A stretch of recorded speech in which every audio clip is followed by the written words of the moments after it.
Au début de l'année 2004, je travaillais comme livreur de pizza dans une petite ville du New Jersey.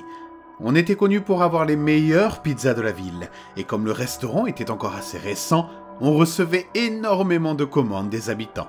À vrai dire, on recevait même des commandes en dehors de notre zone de livraison.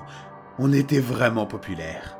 Bref, c'était un mercredi soir si je me souviens bien, et on n'avait pas reçu beaucoup de commandes, forcément parce que c'était en semaine. Quand les affaires tournaient au ralenti, mon patron nous laissait aller sur l'ordinateur dans l'arrière-salle si on n'avait rien à faire.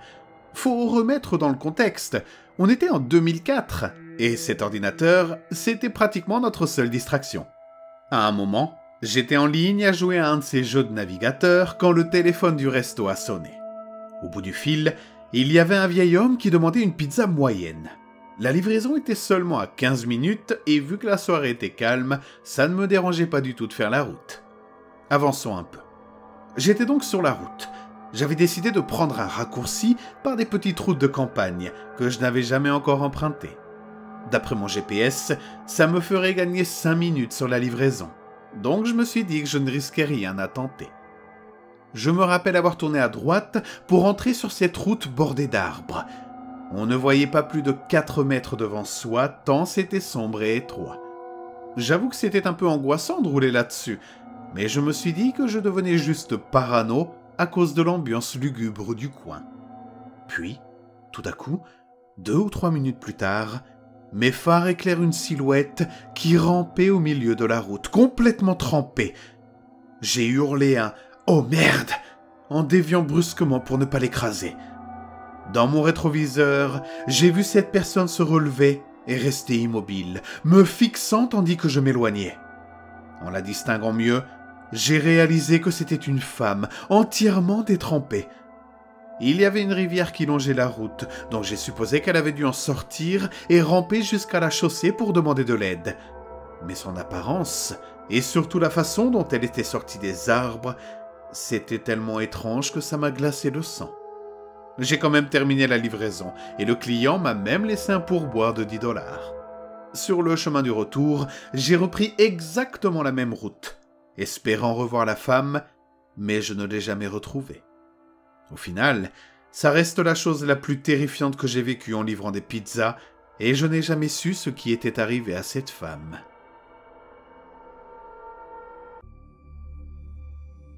Austin était étudiant à l'université et travaillait dans une petite pizzeria locale. Ce soir-là, juste avant la fermeture, il reçut une commande à livrer. En notant l'adresse, il réalisa que c'était un quartier malfamé et pensa pour plaisanter « Je vais sûrement me faire braquer ». La commande ne dépassait pas $20, mais au téléphone, on lui avait demandé s'il pouvait rendre la monnaie sur un billet de 100. Il avait répondu non. « Bon, là c'est sûr, je vais vraiment me faire braquer », se dit-il encore, toujours sur le ton de la blague. Il prit la route et arriva dans le quartier. Pas vraiment l'endroit où traîner après 1 heure du matin. Devant la maison, aucune lumière. Mais il distinguait 2 silhouettes assises sur le porche, faiblement éclairées. « Mon Dieu, je vais peut-être vraiment me faire braquer », pensa-t-il cette fois avec moins d'humour. Il monta jusqu'au porche pour livrer la pizza. L'un des 2 hommes était ridiculement petit. « Alors, t'as la monnaie pour le billet de 100 ?» demanda l'un d'eux. Austin répondit que non et leur rappela qu'il l'avait déjà précisé au téléphone. Ils ne dirent rien.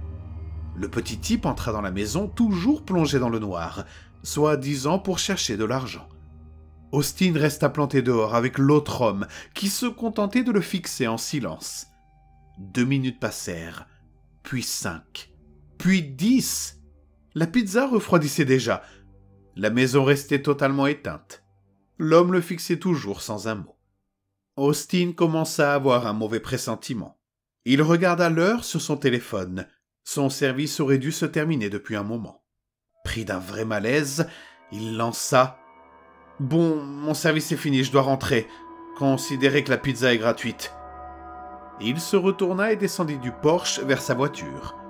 Arrivé à mi-chemin, le porche s'illumina, la porte claqua et pendant une fraction de seconde, il aperçut 2 ombres projetées au sol, une grande et une ridiculement petite. Une demi-seconde plus tard, il entendit un bruit de bond et les deux types sautèrent du porche. En une seconde, l'un l'attrapa par le bras et sortit un couteau, tandis que le petit lui saisissait l'autre bras. « Tu ne vas nulle part !» grogna l'homme au couteau. La première pensée d'Austin fut qu'il avait eu raison. Il allait bien se faire braquer. La deuxième fut que c'était une manière atroce de dire merci pour une pizza gratuite. Austin avait bien pris quelques cours d'arts martiaux, mais sans réelle pratique. Par contre, il était fort et têtu.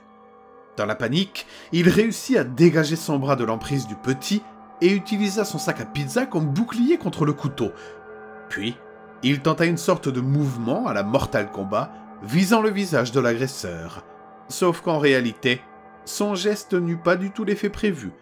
Ses doigts s'enfoncèrent directement dans l'orbite de l'homme. Austin sentit quelque chose comme un raisin éclater sous sa main.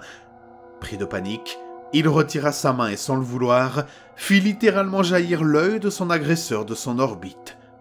Oui, vous avez bien entendu. Tous trois se mirent à hurler en même temps.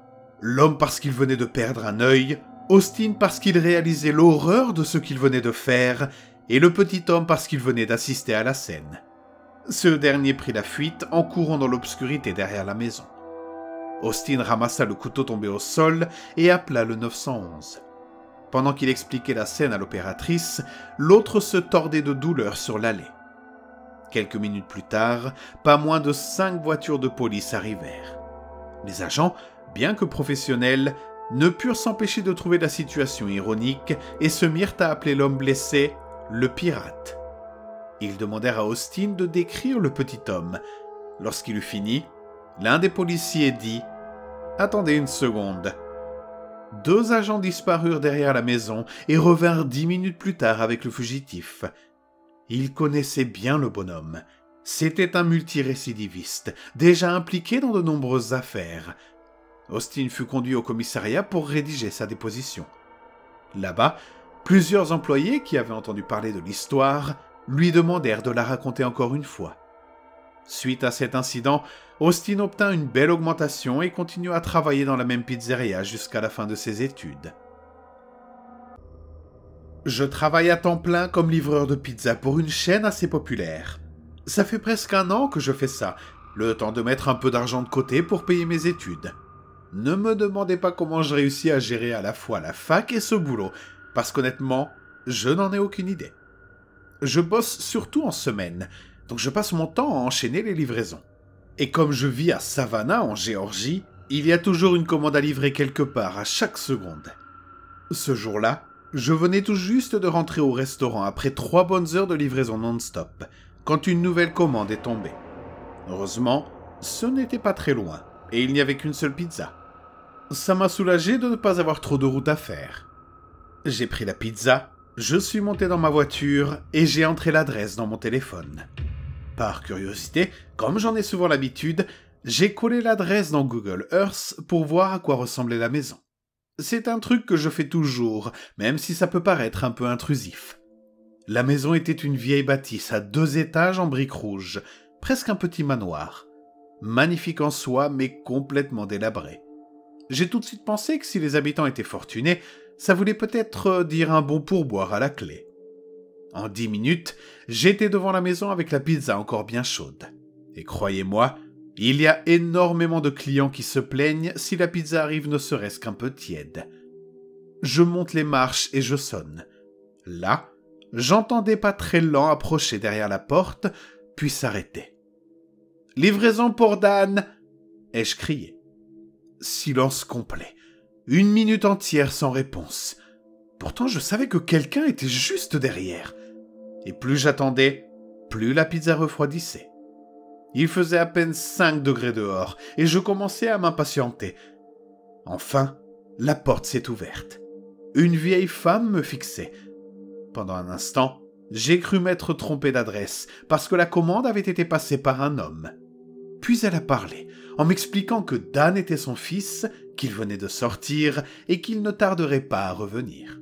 En attendant, elle m'a proposé d'entrer là où il faisait plus chaud. J'ai trouvé ça étrange, mais le froid me glaçait jusqu'aux os, alors j'ai accepté. Une fois à l'intérieur, je me suis rendu compte que ce n'était pas beaucoup plus chaud. Elle m'a proposé quelque chose à manger, mais notre règlement est clair. On n'a pas le droit d'accepter de nourriture des clients. J'ai attendu dans cette maison glaciale pendant 10 bonnes minutes avant de lui dire que j'allais juste laisser la pizza là.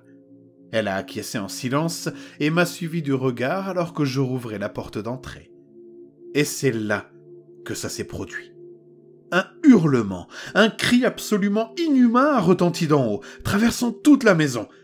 Un son si glaçant qu'il m'a figé sur place. Je levai les yeux vers l'escalier, noyé dans le noir, puis vers la vieille femme. Elle me regardait toujours, et elle a prononcé une phrase qui m'a glacé le sang.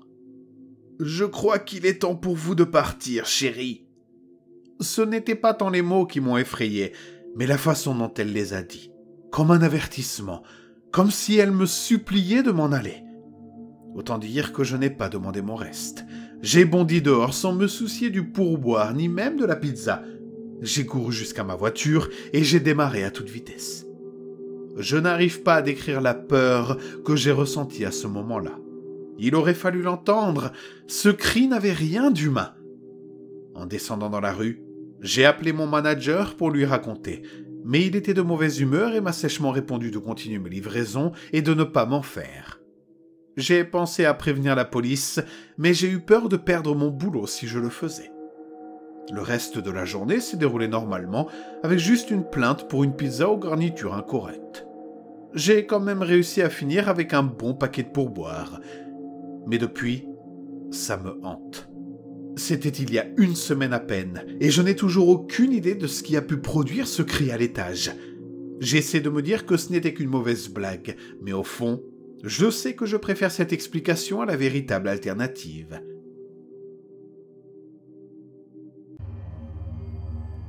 Je n'oublierai jamais cette nuit. La pizzeria où je travaillais allait fermer et je me préparais à rentrer chez moi quand le téléphone a sonné. J'étais seul au comptoir ce soir-là, donc c'était moi qui prenais les appels. Je décroche, silence complet. Alors je raccroche. 1 minute plus tard, ça sonne encore. Je reprends, toujours rien. J'étais sur le point de raccrocher une 2e fois quand une voix faible, glaciale de vieille femme s'est enfin fait entendre à l'autre bout. Elle disait qu'elle voulait une pizza simple. J'ai gardé une voix polie, mais intérieurement je bouillais. J'avais juste envie de rentrer et de terminer mon service. J'ai appelé mon patron pour lui dire qu'on demandait encore une livraison. Évidemment, devine quoi? Il m'a dit que c'était pour moi. J'ai été d'abord contrarié, mais je me suis rappelé que c'était une occasion de plus d'avoir un pourboire, et que les personnes âgées étaient souvent les plus généreuses. Alors j'ai décidé d'y aller. J'ai noté l'adresse, lui ai dit que ça allait arriver bientôt, mais elle avait déjà raccroché. Je me suis dit que c'était impoli, mais j'ai laissé couler, et crié au chef qu'il me fallait encore une pizza nature. Mon patron m'a dit qu'après cette livraison, je pouvais rentrer, puisque la boutique fermerait entre-temps. Alors, un peu avant 22h, j'ai pris ma voiture, entré l'adresse dans le GPS. C'était à 11 km de là, dans un quartier très calme. Quand je suis arrivé, je me suis retrouvé devant une petite maison de plein pied, dans une rue déserte. J'ai pris la pizza et j'ai sonné à la porte. Aucune lumière allumée à l'intérieur. J'ai espéré qu'elle ne m'avait pas donné une mauvaise adresse. J'ai sonné une 2e fois. Toujours aucune réponse. J'étais sur le point d'abandonner quand j'ai tourné la tête et j'ai vu quelqu'un à la fenêtre. Je me suis figé, le cœur battant, et j'ai reculé instinctivement. Mais au bout de quelques secondes, j'ai pris mon courage à 2 mains et me suis approché de la vitre pour mieux voir. C'était une vieille femme, sûrement la fin de la 60aine, peut-être plus. Elle me fixait d'un air totalement vide. J'ai crié à travers la vitre que j'avais sa pizza. Elle n'a pas réagi. Alors je l'ai crié plus fort. Et là, lentement, un immense sourire s'est dessiné sur son visage. Pas un sourire sincère ou chaleureux. Non. Un rictus qui m'a glacé le sang, qui m'a fait trembler de la tête aux pieds. Je revois encore exactement ce sourire figé, comme gravé dans ma mémoire. J'ai compris que j'avais eu ma dose pour la soirée. J'ai fait demi-tour et suis retourné à ma voiture. J'ai posé la pizza sur le siège passager, pris mon téléphone et envoyé un message rapide à mon patron pour l'avertir. Puis j'ai démarré, bien décidé à dégager au plus vite. Mais quand j'ai tourné la tête vers la droite, juste avant de partir, j'ai failli hurler.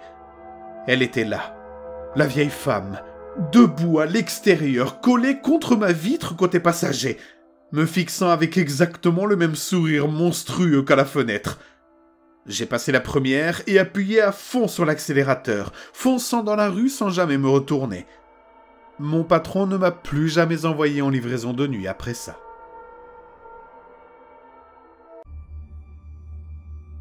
Faire des livraisons la nuit est d'habitude plutôt paisible. Les routes sont dégagées, il n'y a aucune urgence, et tu passes juste d'une maison à l'autre à déposer des burgers ou des pizzas en écoutant de la musique ou un podcast. J'ai toujours aimé ça. C'est presque méditatif en fait.